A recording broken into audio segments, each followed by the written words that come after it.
But then I heard that the display is beautifully laid out, and now I'm sold.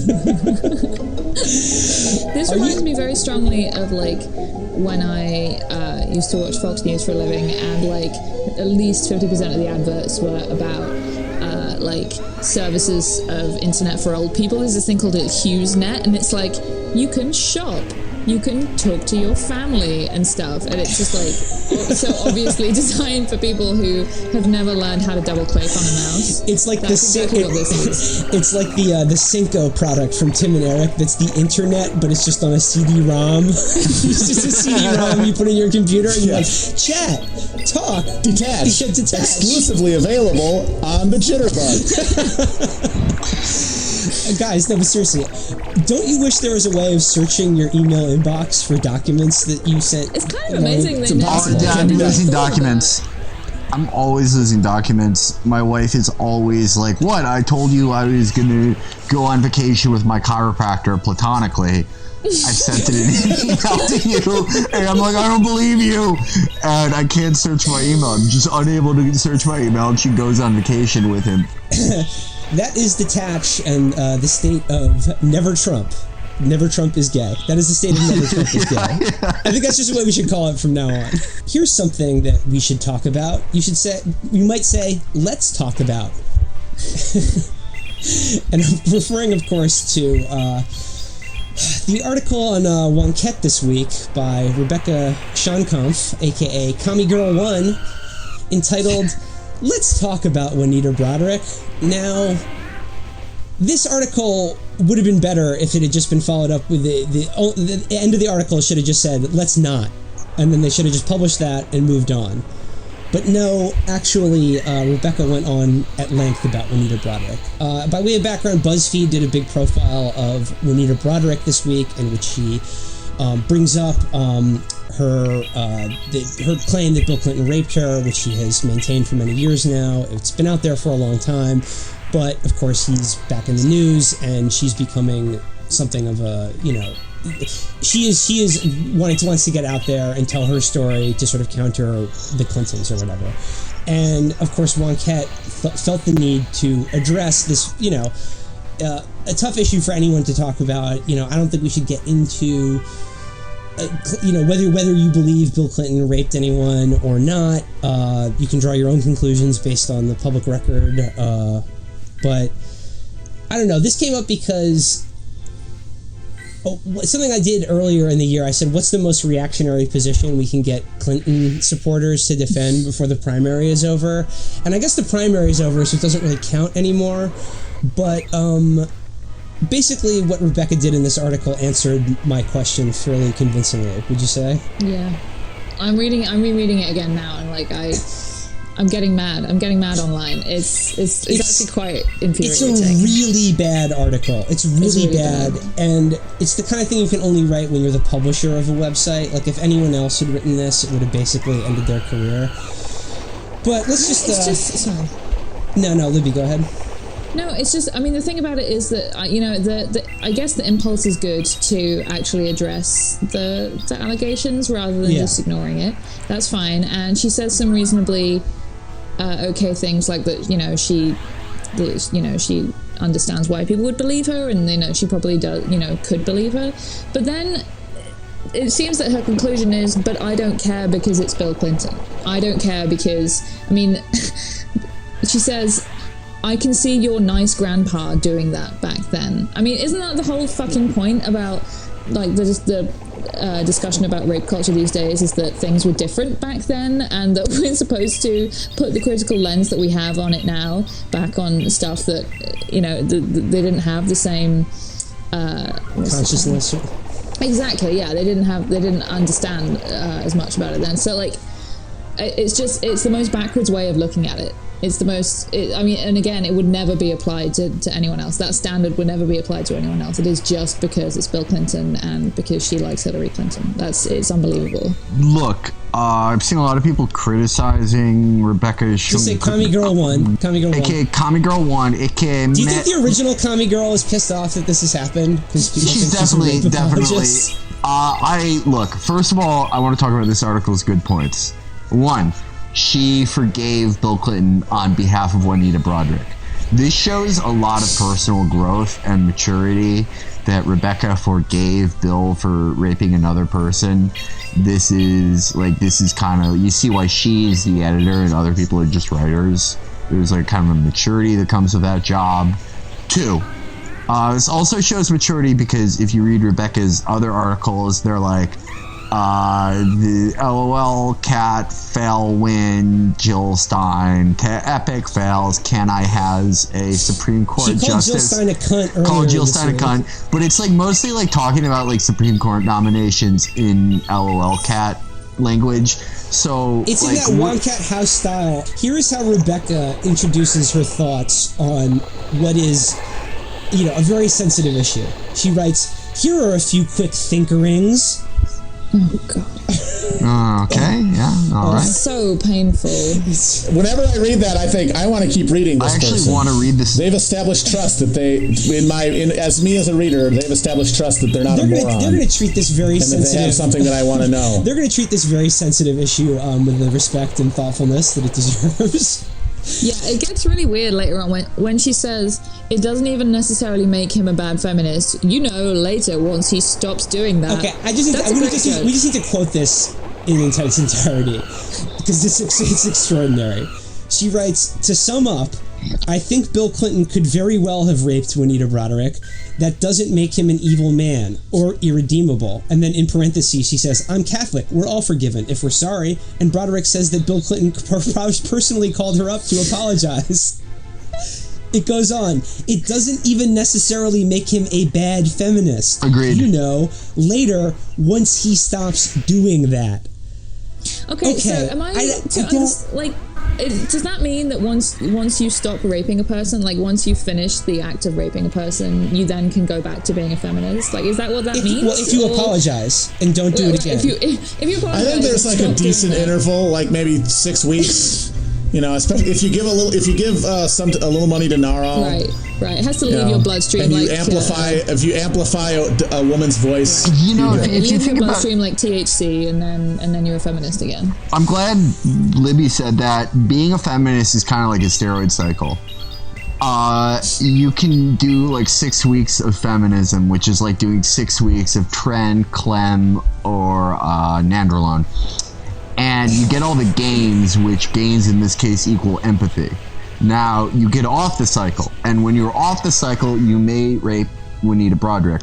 But when you get back on, you still have some of those gains, so you can easily get back on that cycle, and you still continue your path of gains or feminism or empathy. What is so weird to me about that passage is that she touches on this idea about like Catholicism, that like we're all sinners and can be forgiven. Which is like this germ of an idea that like, okay, that people who have committed heinous crimes are not necessarily irredeemable, that like they can find grace or some kind of redemption in their life even though they've done a terrible thing. I think that that's like a legitimate moral point of view. However, if you rape someone, or as she said, I'm fairly certain he did, wouldn't you basically just have to write them off morally, or like as any kind of like moral exemplar or leader for the rest of their life? Certainly, right? And also, like, personally calling her up to apologize. Yeah, who gives a shit? Yeah, I mean, exactly. Who gives a shit? And also, it's one thing if you were just like at college together, but he was the fucking president. Like, I think that also has to include like being, public about it. Maybe like addressing it in public and not just doing the whole little bit nutty, little bit slutty thing. I mean, you like him calling her up and being like, "Oh, my bad," is no good if he doesn't then go on NBC and say, "Oh, my bad." It doesn't. It's not the same fucking standard at all. I mean, it's sort of like if Bill Clinton, if he did it today, he would have like written an apology on Pastebin or notes and screenshotted it and like made it his pinned tweet and been like, "Follow these wonderful gals." And then Rebecca would have been like, "Good enough for me, Bill." She would have retweeted it, and that would have been fine. Yeah. But I mean, it's just, I didn't think I think I would have thought it would be a crude and stupid parody a month ago if you had said like Hillary Clinton feminist would have said Bill can rape someone and technically still be a good feminist.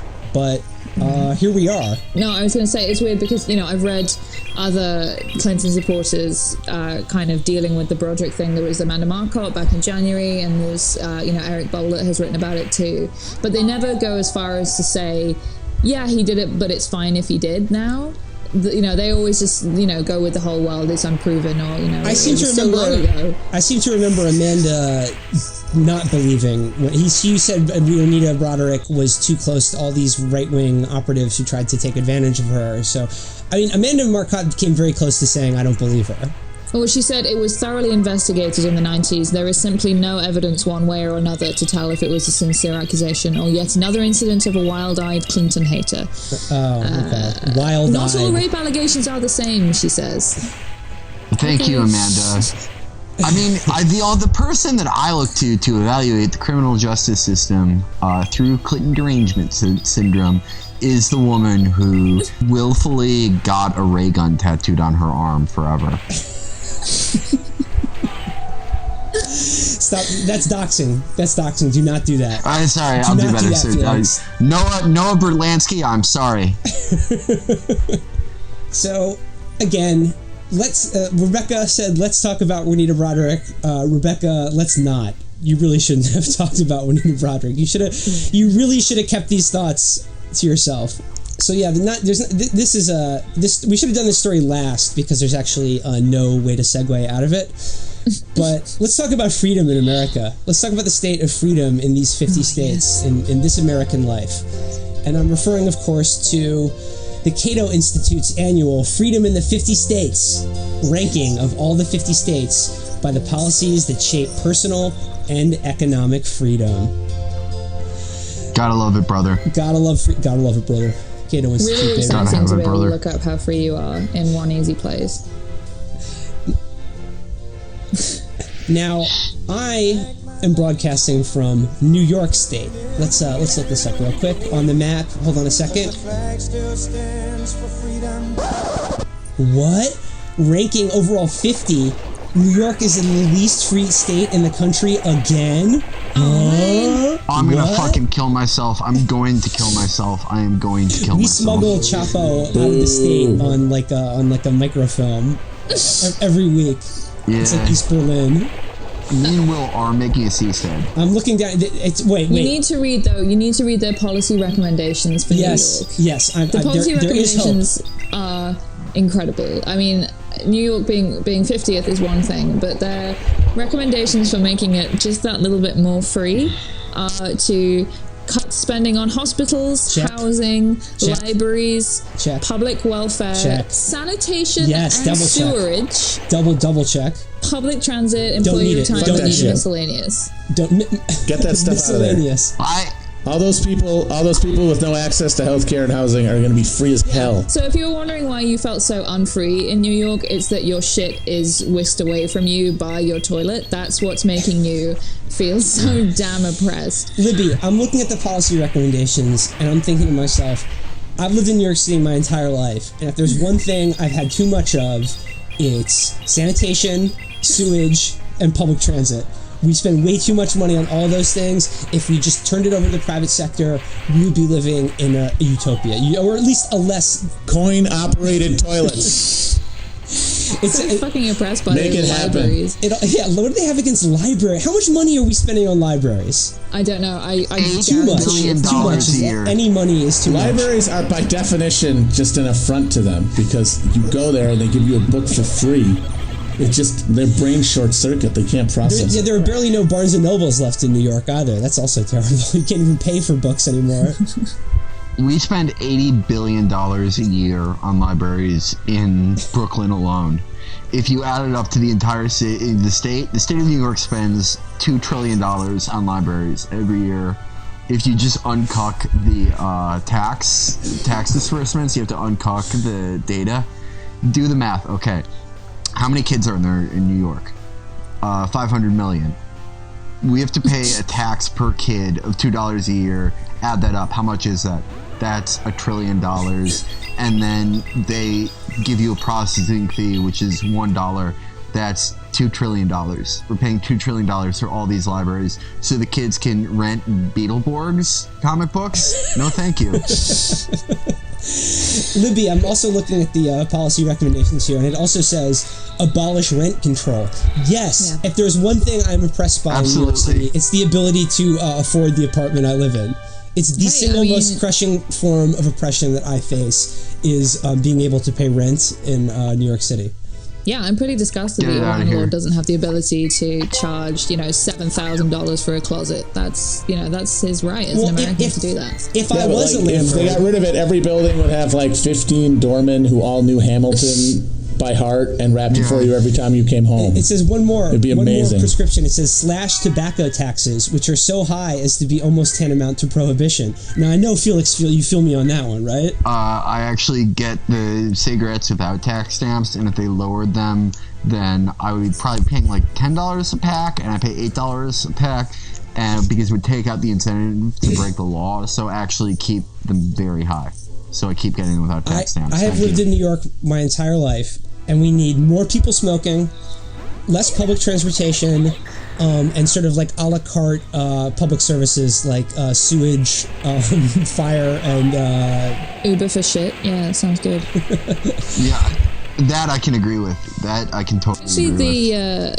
The tobacco tax thing reminds me of so when I worked at Media Matters, it was when Eric Garner was killed, and Sean Hannity's argument about that was that Eric Garner wouldn't have died if it weren't for tobacco taxes, because the fact that tobacco taxes are so high meant that he was selling loosies, and if he wasn't selling loosies, then he wouldn't have been strangled to death by a cop. And he had this guy on his radio show to talk about how Texas is the most free state because it has no taxes or whatever. And his big thing was that tobacco taxes killed Eric Garner. So it's clearly and black people are not killed in Texas ever. It's by the police. It's amazing. Never you look at the statistics. I'm going through the Freedom in 50 States map as well. I'm looking at North Carolina right now, which is ranked 19. Free as hell. So it's going to have some work to do, but it's funny, I don't see anything in the policy recommendations about letting trans people use the bathroom. Well, there are some very interesting things missing from... I do want to talk about how it's calculated. So one huge thing that's missing from their weighting of things is abortion. They don't include abortion at all. It's just, and there's actually a footnote in the report about how they've calculated it with abortion. If you want to do it yourself, if that's important to you, if you're one of the literally millions of women who's had an abortion. But other things that do feature include trans fat bans. That gets 0.1%. Whether raw milk is legal is a thing that factors into their calculations. Prostitution, physician-assisted suicide. But the one that really caught my eye was under personal freedom. Cousin marriage is one of the things that they consider. Nobody is talking about this. Nobody is talking about this. So wait, what state has the highest freedom in terms of the ability to marry your first cousin? I haven't actually looked. I don't know if it allows you to break it down by that. But I think it's got to be West Virginia, right? Come on. You would think, yeah. But it really, I need to point out that. So they tell you what percentage they give to each of these things, and so drug enforcement rate is 1.4%, for example, or public school choice is 0.1%. Cousin marriage is 0.4%. So cousin marriage is 4 times as important in terms of freedom as the ability to choose your kid's school. It's also more important than a waiting period for gun purchases, firearms licensing index, initial permit limit, all these things that to them Wait a second. This whole libertarian thing is just a big smokescreen for a couple guys to fuck their cousins. Yeah. Yeah, pretty much. That's kind of beautiful if you think about it. Yeah. Oh, also, by the way, cousin marriage. You know, have you ever been to a Koch family reunion? It gets fucking wild around the punch bowl, yo. Sorry, one more Cousin thing. marriage is also weighted exactly the same as sodomy laws. So if you're forbidden from having anal sex, that's the same amount as fucking your cousin. What about sodomizing your cousin? That's the freest. That I is guess the that would be freest covered. you can be. That's freedom squared. Sodomizing your cousin with trans fats is the freest you can be. Sorry, one more digression about New York. I came back to New York, which is ranked the least free state in America. Cato also says New York's criminal justice policies are reasonably decent. But looking at the overall map, and we were talking about this a little before, it's interesting. Like I said, New York and California are rated as the least free states in America. The most free states in America, these are the states with the highest ranking of overall freedom, are Alaska, Oklahoma, South Dakota, and Indiana. Of those states, All amazing states. of those states, Indiana is basically the only one where people actually live, but is also an And it absolute sucks. shithole. It's a shithole. I drive through that thing like once a month, and it's the most godforsaken shit realm on earth. It's called the Crossroads of America. Its motto literally is an admission that people drive through it to get somewhere more interesting. Indiana invented a little thing called racism. They did have the largest Klan movement in the 20s, so kudos They there. didn't invent the Klan. They invented the Klan. Don't you feel silly now? But basically, they rate all these states as being the most free because there is the least taxation and the least regulation on business. But, of course, we noted the irony that they are among the least populated states in America, and the states where basically anyone actually wants to live and work are all the least free, according to Cato. So, what to make of this irony, if you are a libertarian? How do you process this? Shut up. People are sheeple. They're just sheeple. But Matt, you made the point that, like, in Cold War propaganda, it was like a knock on the Soviet Union that everyone wanted to come to America for democracy, whiskey, Yeah, and sexy they always say, like, dreams. you're voting with your feet, you know? And they wanted to come to the people West. do vote for their feet, and they want less freedom. People march towards the sound of regulation and government spending. And public But transportation. that's because libertarianism is brutally unpopular, and that's the big joke at the heart of the whole thing. It's very high profile because there are a number of crazy old rich assholes who are very interested in making it popular and are willing to spend a lot of money on it. But it's just a thing that nobody actually cares about. Nobody is intuitively interested in it. Nobody, when you explain what it would mean to their lives, wants to get on board. And that's just a reality that none of them can confront. Right. I mean, this is the thing. They keep talking about economic freedom in this thing. They keep talking about how they're calculating economic freedom, but that's not really what economic freedom means. Like, economic freedom means, you know, that you are able to feed your children. You know, like that you are able to live and you know, not die, I guess. Excuse me, ma'am, but I believe you're referring to positive liberty. Positive liberty is a chimera and the road to serfdom. The only true liberty is negative liberty. Good day, madam. Bobby Soul's music! I actually don't believe anything. Never mind. By God, it is Robbie Suave. I just want. They're hiring. I just like video Reason games, pays me. guys. I don't really have any core beliefs of any kind. I just like hanging out with Ben Dreyfuss and going to have epic cocktails in DC's hottest clubs and wearing a lanyard every day of my life. I don't actually care about anything. Libby, I'm looking again at the how it's scored, and so under labor market freedom, they give negative points for paid family leave. Oh my God, the tyranny of being able to go home and take care of your kid when you have a child. I could be Get that working, shit out and you're of there. making me stay Get that home. shit out of there. I leave this child at home to suckle on the dog. It was good enough for Romulus and Remus. It'll be good enough for my strong son Thaddeus. And let me get back out there and make money like I'm supposed to, like I want to, because I'm Oh free. wow! I would really hate to give my child abandonment issues and to keep them from becoming a successful sexually repressed playwright. Morons. They have this huge thing as well about occupational licensing. They seem to think that occupational licensing is like the greatest threat to personal liberty. Oh my God, Will Much Wilkinson. like Matthew Iglesias and Will Wilkinson. Wilkinson wrote a huge piece in Vox about that. Well, that's an Iglesias thing too. It's for all of the libertarians It's who so don't want to get on stupid. board with like the Hans Hermann Hoppe, blood and soil, moats and castle keeps and napalm baths for the poor. Right. They don't want to get on board with that. So they're like, we should make being a barber easier. Right, but like Because- the thing is like. But they can still cash the checks. That's the important thing. Right, because I think like the poster child for this cause is like people who work in salons, like people who manicurists and stuff. But some of the occupations that they want to deregulate in Nevada include opticians, childcare workers is something I really do not want to deregulate. I'm really happy with as many regulations as possible on that. Clinical laboratory technologists, pharmacy technicians, taxi Libby, drivers. Libby, what you're saying to me is that you don't want poor people to have access to affordable childcare and medicine. Is what that's what Wow. you're saying. That's what I you're mean, saying. it's Wow. one or the other. It's one or Wow. the other. It's either Typical have a bloody license or- Tory. She's a bloody Tory, Is this mate. Margaret It's true. Thatcher? She's Thatcher. I'm Theresa May, mate. We got Thatcher on the show. It's bloody shambles. But Libby, your point about how abortion doesn't feature anywhere on the ranking, I think I'm looking on the personal freedom and like the typical libertarian thing where they're like, hey, we don't think people should be thrown in jail for drugs. Hey, it's cool to be gay. Defense of Marriage Act is wrong.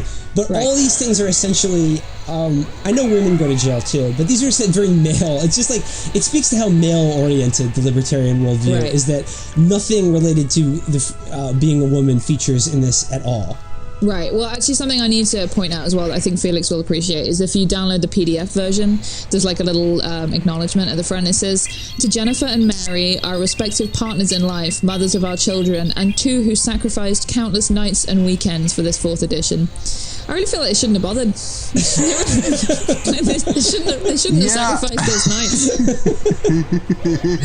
Yeah, you should probably have been raising your kids instead of the 4th edition, but I think like a big part about being a parent is doing things then regretting I them. feel like their kids, the mothers of our children, they say, I feel like their kids are going to be asking, Jennifer and Mary, like, why isn't daddy coming to my Little League game? And it's like, well, he's calculating the effect of occupational licensing in Nevada on the personal liberty of people who live there. It's like, He's got to okay, figure out if North or South Dakota is more free. He's been up weeks on that. The other occupation in Nevada that needs to be deregulated and deprofessionalized is, of course, prostitution. Oh, right, absolutely. Boing. Auga. Please do not oppress anybody's boners. That would be the worst thing you could do. So that's the state of freedom in America. Everyone, and this goes back to like the National Review, like Kev Williams, J.D. Vance, moral crisis in the white working class thing. In these depressed communities, move to freer states like South Dakota. Indiana's doing great. They only had a giant outbreak of HIV last year. Yeah, They're doing fantastic. Yeah, move to New Hampshire. You can be free as you like and probably die of an opiate addiction. It's pretty Oh, nice. That's amazing. If you're a woman, there's nothing freer than that. If you're a single woman who's like sick of the dating scene and all these whack ass fuckboys, move to Alaska where there are 10-to-1 men for every woman. It'll Dude, be the Alaskan dating. Tinder has Yeah. got to be great. It will be the dating scene of your dreams. If I was a woman, I would definitely be getting some tundra dick right now in Alaska. That's what people say. What do women want? They want economic freedom. They want economic and personal liberty. And that dick. Thank you, Cato Institute. So, that about does it for this week's show. But Livy, before we go, we just alluded to it briefly. Theresa May, the bloody new PM. Give us your thoughts, real quick. She's shit. That's really all. That's really all I have to say. What a load of bollocks. Yeah, She's bringing greatness back to Downing Street, mate. I'm bloody chuffed. Hold on, wait, We're the most feminist nation in the G8 now. guys, We're I'm feminists as all out, mate. It's amazing. It's bloody brilliant. Guys, I am getting the Chapo phone line is ringing right now. You won't believe this. Who we got this? We got green light. We got Teresa. No, this is Arthur Chu? Should I put him on? Oh shit, it's Arthur Chu. I also have to leave the room for a reason. Hi, this is Arthur Chu. I don't agree with her plan to put all Muslims in a habitrail, but I think it's cool that she's a woman, and I especially like her footwear choices. Okay, I'm going away now. Well, so how was that, guys? You missed Arthur Chu, Felix. It was amazing. It was amazing. You missed Shoe Dude. It was awesome. It was probably our biggest get. Yeah. It's fucking it's really IBS. sad. IBS. He was only here I for wish you 10 could be a part of seconds. it. I always have IBS when the big guests call in. This happened when Lin-Manuel Miranda called in. This is fucking You have bad. IBS induced by your phone ringing. Yeah, I do. Anytime your phone rings, you just really want to shit everywhere. It's a Pavlovian response. And then once more, Libby, before you go, can you say barbecue food? Oh Jesus! I mean, it helps me if I can say it in a context. Can you give me it in a sentence? Hey, what's your favorite American dish, Libby? What do you like to eat here in the USA? It's barbecue food. Smashing, mate. I like a cheeky Nando's myself, but that's good too. I'll see you at Nando's. Matt. Okay. We gotta let Libby go. She's gotta top up her Buddy Mobile. Thanks, guys. We'll talk to you again soon. Libby, thanks so much for coming on. Anytime. Thanks for having me. Bye, Libby. Bye, everybody. I walk down Main, trying to bomb a dollar to get me some cocaine. I crave cocaine, but I can't find nothing here in Atlanta. Going back down to South Georgia.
Hello, subscribers. It's episode 35. And for this one, the target is painted and we are weapons free. I'm Will Menaker.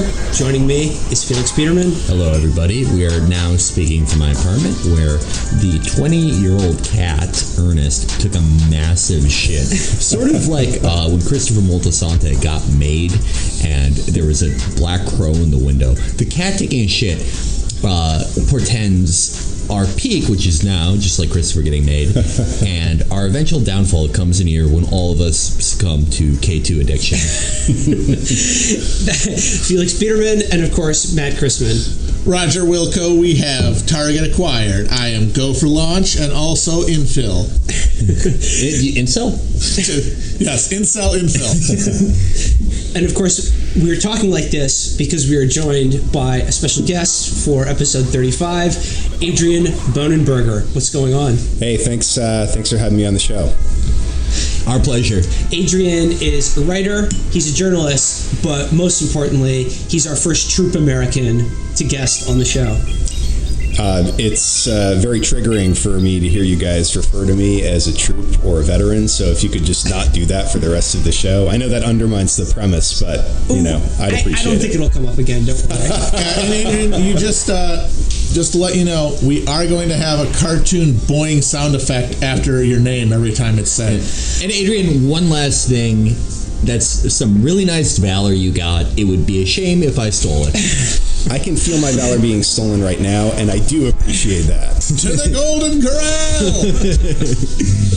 Yeah, can you get us discounts at movies or like Applebee's or anything like that? Family Court, are there for that? I can. Like, I kind of need and that. it would be very unscrupulous, so let's do it. Okay, yeah. Excellent. But not only are you our first troop guest, you're also coming to us from overseas. Adrian, where are you right now? I'm in Kyiv, Ukraine. Kyiv? Since when, motherfucker? I forgot. Matt is from Wisconsin, the most cultured of all 50 states, and they know how to say Look, it's all. not called Chicken Kyiv, okay? It is. It's like DJ Khaled, like Major Kyiv. This is insane. It's Chicken Kiev. I don't What think so. world are we living in? I'm being gaslit, and I do not appreciate it. I was corrected when I came out here by angry, muscular people and told not to use the word Kiev, which is insulting to them, but rather to use the word Kyiv. And I tried to guide my life by not offending muscular men. And there you go. I'm in Kyiv right now. As a representative of muscular men from Slavic descent, we're mostly an easygoing type. As they say, when in Kyiv, do as the Kyivians do. I live my life indulging in the pleasure of insulting muscled men, but from the anonymity of the internet, so I can get away with it. But Adrian, what are you doing in Kyiv is the more important question. So I've been here back and forth since, I guess, May of 2015, and just going back and forth to the front lines, doing reporting, and trying to figure out what's going on here, which has taken me the better part of a year and a half. Now, if to our listeners, if you haven't figured this one out yet, this is definitely going to be the episode that gets us once and for all tagged as fascists, but I don't know which fascists. No, son. This is Soros. This is the CIA. No, this is us abetting the Nazi takeover. Guys. The illegal coup by the Nazis in Ukraine. I'm getting a phone call. It's a phone call we also got last episode that was edited out for some reason. It's Jared Kushner.